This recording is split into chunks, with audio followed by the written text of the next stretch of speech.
guys, what's up? I just got back from doing some shopping. I got some oil paints, I got some socks, getting into the season. Very nice.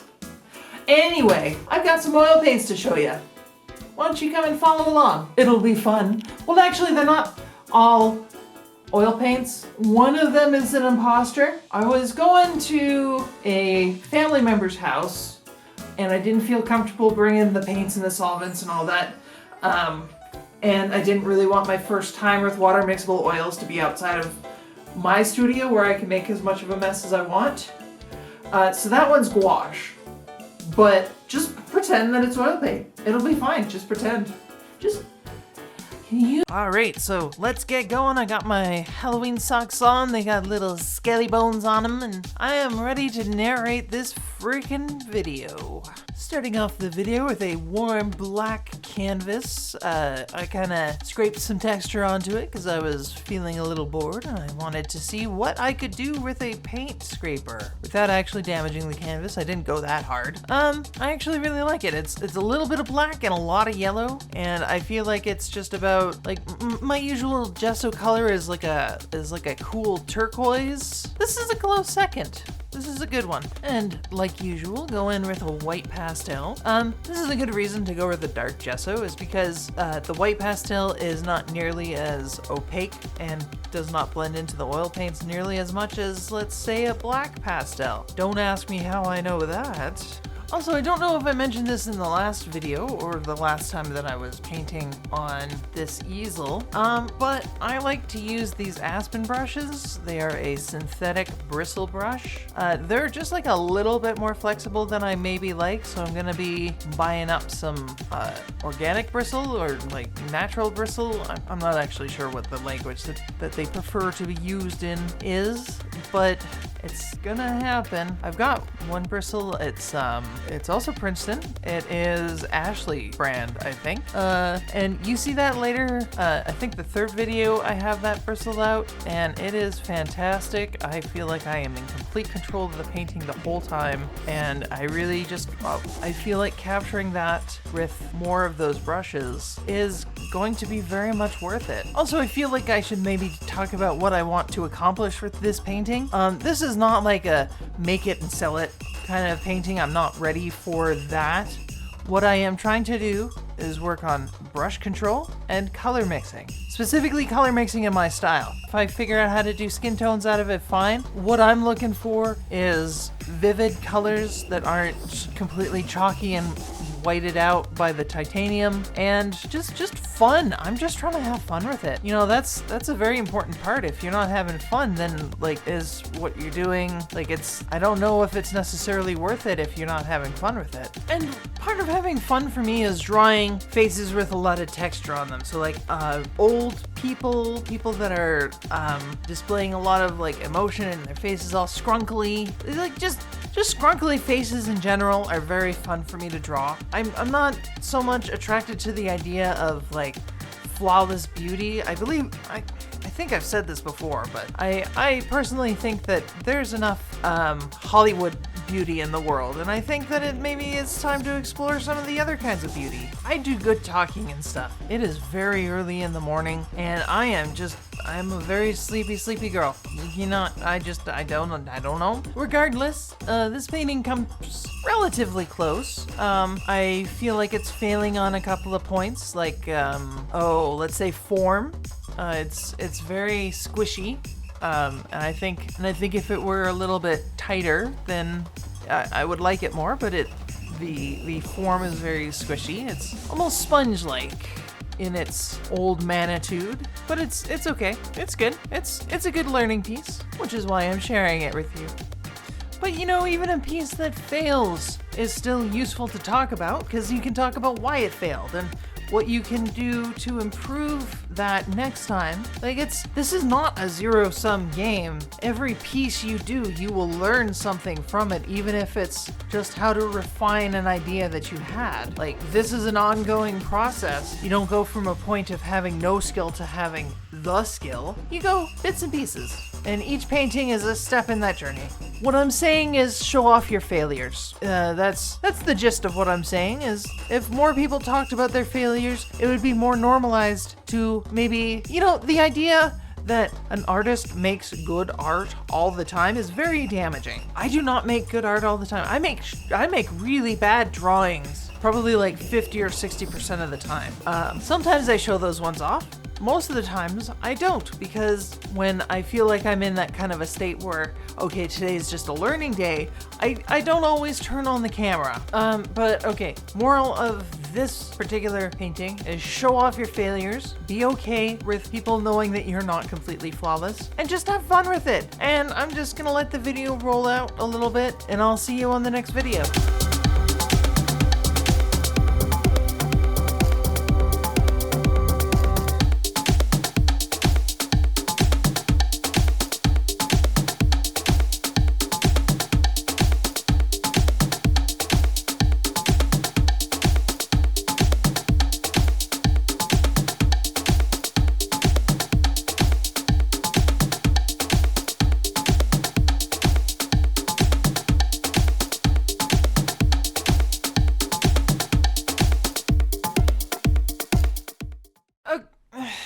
It's very hard to bring oils places that you're afraid to make messes. It's very hard. And so with this one, I was going to someone's house. I was going to my father-in-law's house, Brian. He's a very, very good man.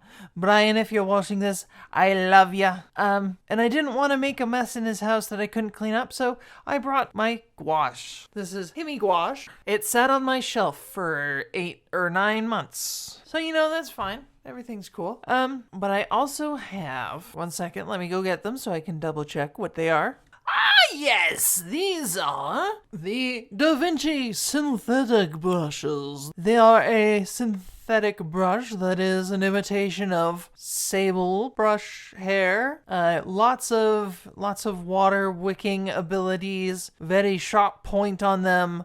They are just lovely for watercolor. And honestly, they should probably go to someone who does watercolor more than I do, because they're only coming out every once in a while when I have them. That's maybe not fair to them, because as you know, brushes have feelings too. Also, please excuse the fact that this particular camera angle is screwed up 9 ways to Sunday. I was working under some very extraneous conditions. This generous man who let me into his house, his living room is not set up the best for filming. It is mostly set up to enjoy movies and stuff. That is what he likes to do. He likes to sit and relax and watch movies. I do like his table though. It has like a tabletop that like folds up and over, so you can pull it up. Generally it's for like eating food in that area, but it also works for painting because it doesn't easily push back down from a downwards force. You have to push it kind of sideways. It's very smart. I wish that I would have thought of something like that and then had my fiance build it. Gouache and oil have some similarities. Generally in gouache you work dark to light, like in oil painting. But also it's very hard to actually layer in gouache. Like, it's not impossible, obviously. People do it all the time and they do it much better than I do. But generally it's a lot harder to layer in gouache because the layer beneath it will reactivate and kind of mix with it just a little bit. And I don't know if you knew this about oil paints. They take a while to dry. So the layer underneath it generally is going to be active. So it's hard in the same way that oil painting is hard, but in a different way. But it's okay. I got this squatty little man who looks like he might be a little bit sick going on here and is in a, I believe that this is either a scarlet or a vermilion cold erase pencil. It's the one that I had in my little portable pen case. Oh no, I forgot. Oh shit.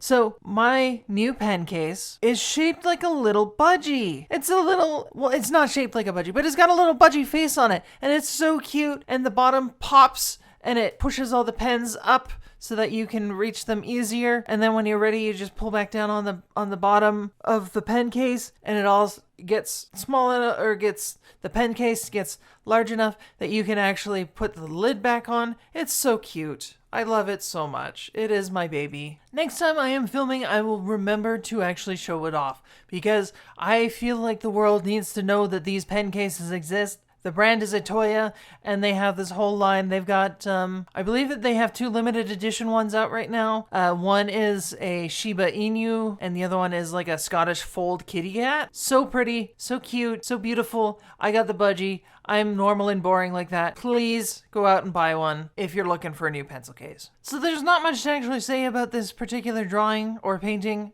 This actually is literally a painting right now. It's being made with paint. So my rules about what does or does not constitute a painting does not apply. It is a painting. Not much to say about it. I'm fighting with the dried out cakes of gouache right now. Jelly gouache is so much easier to use when it's fresh. This is not to say that you can't reactivate it. I've seen people take completely dried out cakes and just like reform them into these perfect little patties of jelly gouache. So if you want to take the time and effort to do that, you certainly can. I didn't this time just because I didn't really want to spend 10 hours. I just spritzed the top of it and kind of mixed it a little bit, just the top, just a little bit off the top. And it's kind of coming back to bite me a little bit. So that's about all that there is to really say about this particular painting. I don't paint the background at all. It's kind of just, this was lazy. This was a very lazy gouache painting. I'm just gonna let it stand on its own. It's not standing very tall, but it is what it is. And let's just take a moment to appreciate it for what it is in silence.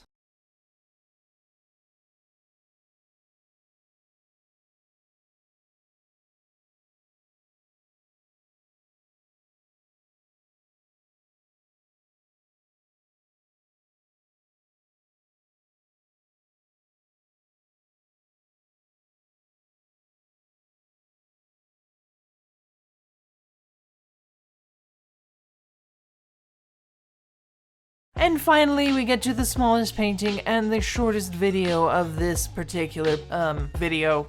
Note to self, get better adjective Thesaurus. Standing at only 7 inches tall and only 5 inches wide, this little baby of a canvas is one of the cheapest canvases that I have. It is from a store called Thesaurus. Not that their canvases are bad, but they do have the same sort of like special bulk size canvas orders that you get from like Michaels and stuff. And their smaller canvases need a little bit of tightening. Just a little spray of water will do that. If you didn't know that, a little spray of water on the back of the canvas will tighten it up. Don't do too much water though. You don't want to soak it. You just want to spritz it. And as you can see, this is actually a specially new brush. It's almost exactly the same color as the background of the canvas, but I love it. It is a Princeton Ashley bristle brush. I believe it is a natural hog's hair. It touts itself as interlocking bristles, so it keeps a nice fine point relatively. It is still a bristle brush, so like you're not gonna get like a razor sharp point like with a sable brush, but it is good. I like it. It's very good. And this is a bright one, which means that the bristles are shorter than a normal flat brush. And you get so much freaking control with this. I felt like I could paint the wings on a fly. It was incredible. It was an amazing experience. It's like coming home to find that your fiance has left a warm mug of tea just sitting, waiting for you. It hasn't been there long enough to cool. It is still hot and fresh and ready for your face. Maybe not the best analogy, but I'm gonna run with it. I'm just gonna take the ball and see how far I go before I get tackled. I mean, just look at that eye. If that is not the tightest stuff that you have ever seen, just get out of my face. We're gonna let the video run without sound in the middle of it this time, as opposed to the very end of it, and we'll come back when something special happens, which we'll talk about then.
mean, it's not absolute silence. There was music playing, but I'm back.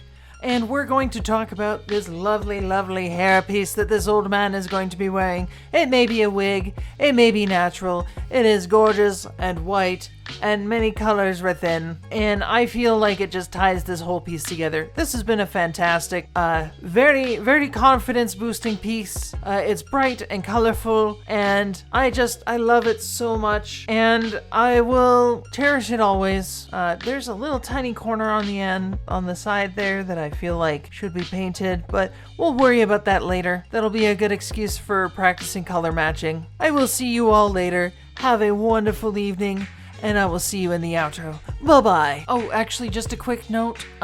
This week that this video is coming out is actually Thanksgiving weekend. There will not be a video for next week because the holiday is basically going to eat up all the time that I have for actually filming. So come back the week after with a fresh new video, and I'll see you all then. Bye-bye. So that was pretty fun. I think that this guy is actually my favorite, but why don't you tell me, what do you think? Do you like this old man who is very colorful, maybe not the bestly shaped? Do you like this old man who's ready to rock at a moment's notice at a drop of a hairpin? Or do you like this old man who's kind of cheating a little bit and is not actually oil, he's gouache? Why don't you let me know down in the comments, and well, I mean, nothing's gonna happen, but I would love to know your comments and questions. I'm always happy to talk to people in my comments. It's great. It's fun. Let's do it. Let's talk. Okay, bye.